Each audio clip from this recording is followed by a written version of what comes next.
G'day guys. Now, this video is a little bit different because some of you are coming from different places. So for those of you who are following Vlogmas, then I actually produce regular-ish videos for my business which talk about what's going on with my business. And for those of you who follow me on my YouTube channel for my business vlog, then that intro is going to make no sense whatsoever. But if you've never watched one of my business vlog videos before, then basically I started a YouTube channel about 6 months ago, and I did that because I gave myself 6 months for this business to basically make it or break it. We're obviously getting very close to that deadline, because the deadline was the end of the year. And the content that I generally talk about is where the business is going, things that I've learned that I can pass on to other people, and stuff like that. I really started the channel because I wanted to be better at presenting and more comfortable in front of the camera. And I also realised over the time that I had been running the business without vlogging that I'd learnt a lot, and therefore I wanted to kind of keep a record of it so that I could look back one day and kind of understand things retrospectively. Anyway, that's enough of an intro. Today we're talking all about one piece of gear, and that is stabilizers. So for the last few months I've been running a stabilizer. This is a rented piece of equipment which helps to stabilize the camera and give some great shots to the clients that I work with. When I go out with a stabilizer, I often find that people ask me a lot of questions, and so I thought it would be interesting to run through that as a general overview for most people who don't know what that piece of equipment is like. So to do so, you need to join me over there. Cool, so welcome to over there. This is the stabilization piece of equipment that I normally use. This is a Ronin. Now it looks like a really fancy bit of kit, and to be honest it is-ish. The whole piece is pretty much exactly the same technology as the bottom of this drone. So the scale comparison, yeah. The Ronin is basically an electronic stabilizer. It has two brushless motors that are located here and here, and they level out and keep the camera steady when you're moving around. The battery pack is on the back here, and that generally lasts for maybe a day or so. So what you do is mount the camera to the stabilizer.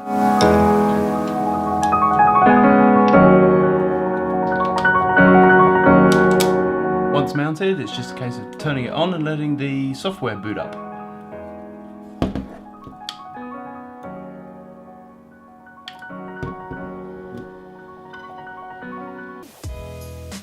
From there you're pretty much good to go, and this piece of equipment is relatively stable in the lateral movement. What it's not so good at hiding is the bounce that's in your footstep.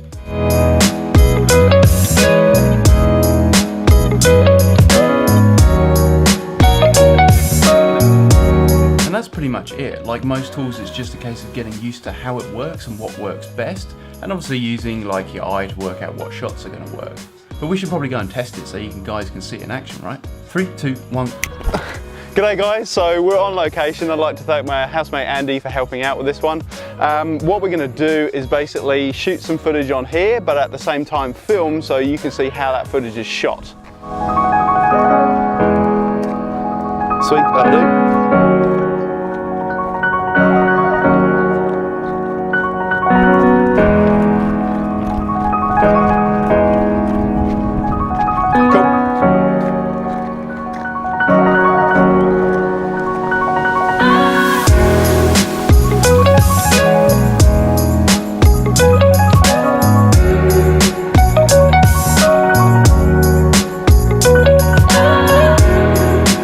Issue that you get with this is actually that your shoulders start to give out because you're carrying that piece of weight so far like in front of you.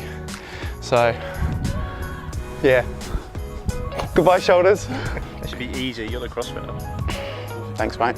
I think they might only be able to hear me because I'm mic'd up, not you, which is a good thing. Smart ass. Okay, cool. What we'll do, just keep with your back to me. We'll do a little riser. Yeah, so just look, yeah, that way. Ooh, filming your bum. Wait, what happened to looking this way? Just look, shoulders, head. My God, the last time you were on this. Beautiful. My camera move, not your face. What else could we do? Walking while whilst rotating around. Oh, an orbit walk. An orbit walk. Oh, you want to do the tricky ones? Okay, over here.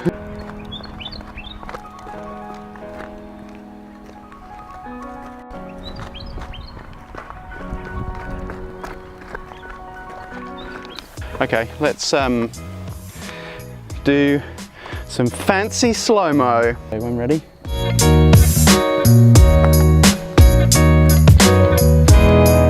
Yep.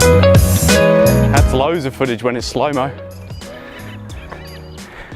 Let's do the same, so stand there, facing that way. Same again, but I'm just gonna do the cinematic slow reveal. What? Is your head weirdly shaped or is it just my lens? Thanks, mate. So I reckon we're probably done here. You want to get out of here? Ready for the jump out? Oh yeah. Okay, yeah. ready? Yeah. 3, 2, 1, go! Well, we lost Andy on that trip, so hopefully he turns up again. So anyway, that's a real basic rundown of some shots, and hopefully you can basically just see how that gimbal works to stabilize things and makes them look more professional. I currently use it on shoots where we need a bit more movement, a bit more flow. I've actually got one later on today, which is why I have the gimbal. And yeah, it's just an interesting way to put some more dynamic shots into films. For those following along on Vlogmas, this is my standard outro part. Anyway, that's probably enough rambling from me. As ever, if you've enjoyed the video, give it a thumbs up. If you're enjoying the content I'm putting out about my business and you want to follow along, then consider subscribing to the channel. As ever, thanks for watching. So if you are watching this video on Facebook as part of Vlogmas and you want to subscribe to my business vlog channel, then I'll leave a link in the description of the status. Thanks guys. Where's the wind? Wind! Wind! Wind! Generate your own wind. Jump and then land. Jump and then land? Yeah, just like a little... Yeah, but at the same time. Ready? Okay.